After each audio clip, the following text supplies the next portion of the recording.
안녕하세요. 스포츠 저금통입니다. 김하성 선수가 최근 이루수와 유틸리티 두 부문에서 모두 골드글러브 최종 후보에 선정이 되며 수상에 대한 팬들의 기대감을 부풀렸습니다. 그런데 현지 매체에서는 김하성 선수가 어쩌면 골드글러브 이루수 부문에서 수상하지 못하고 필라델피아의 브라이슨 스타 선수에게 이루수 부문 골드글러브를 헌납할 것이라는 전망이 되고 있다고 합니다. 미국의 지역 언론사인 NBC 스포츠 필라델피아에서 내셔널리그 이루수 부문에서는 스탯이 수상할 가능성이 높다. 다른 후보로는 시카고의 호너와 김하성이 있다고 소식을 올렸습니다. 이어 이 언론사는 수비 지표 중 하나인 OAA 부문에서 스탯이 이루수 중에 1위라고 말하며 스탯이 수상하는 데 있어서 근거를 댔습니다. 하지만 이에 대해 현지 팬들과 국내 팬들은 전혀 동의할 수 없다는 반응이 줄을 이뤘습니다.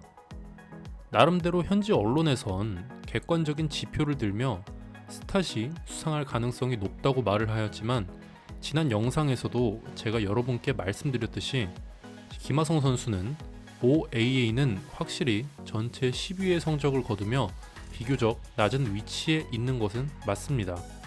하지만 골드글러브 수상을 결정할 때 보는 지표는 SDI라는 지표로 OAA와 같은 다른 사이트들의 지표에서 나온 성적은 전혀 반영을 하지 않습니다.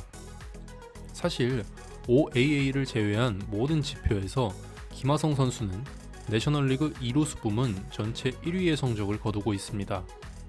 그렇기 때문에 이번 필라델피아 지역 언론에서의 주장은 굉장히 터무니없는 주장으로도 여겨지고 있습니다. 사실 가능성이 없진 않습니다. 아무리 SABR의 수비 지표인 SDI를 반영한다고 해도 유권자인 각 팀의 감독들과 코치들은 대중적인 지표를 보고 그것에 따라 이 선수가 잘하는구나 하고 다른 선수를 뽑을 수도 있는 것은 맞습니다. 하지만 어느 정도 미국 현지에서도 김하성 선수가 이미 수비를 잘하는 선수로 정평이 나 있고 그렇기에 유틸리티 부문은 거의 확실시 되어 있으나 이루수 부문도 별다른 큰 이변은 없을 것으로 예상을 합니다. 이런 가능성을 배제할 수는 없긴 하지만 팬들이 더 어이없다고 느낀 점은 언론사라는 곳이 수상 기준도 모르고 얘기를 했다는 겁니다.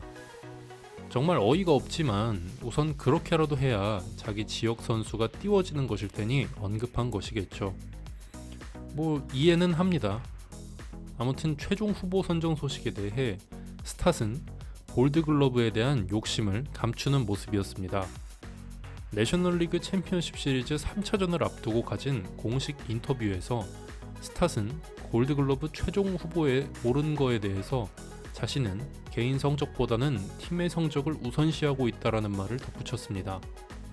사실 스탓도 김하성 선수와 매우 비슷한 느낌의 선수입니다. 지난해에 빅리그에 데뷔한 선수인데 이 선수도 원래 포지션은 유격수로서 한 시즌을 잘 뛰다가 대형 FA 선수인 LA 다저스의 트레이 터너가 필라델피아에 합류하게 되면서 이루수로 포지션을 옮긴 거였습니다. 김하성 선수도 역시 타티스 주니어와 새로 영입한 FA 선수 때문에 이루수로 자리를 옮긴 것이었죠. 스탓이 포지션 전환 과정에서 필라델피아의 네아 코치에게 여러가지 코칭을 받아 성공적으로 이루수로 정착할 수 있었는데요. 근데 공교롭게도 스탓을 가르친 코치가 2021년 샌디에이고 코치로 김하성 선수의 수비를 지도한 바가 있었던 바비 디컷은 네아 코치였습니다.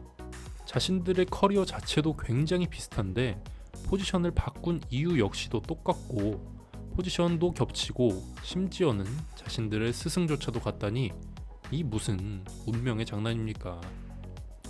아무래도 보는 지표가 지표인 만큼 김하성 선수의 수상 가능성이 좀 더 높긴 하지만 끝까지 방심을 할 수는 없을 것 같습니다. 하지만 또 다르게 생각해보면 김하성 선수의 승리 기여도는 리그 최상위권에 위치하기에 어느 정도는 안심해도 될 것 같다는 생각도 듭니다.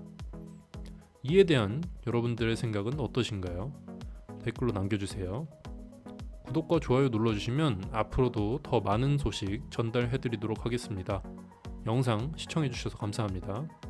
스포츠는 스포츠 저금통.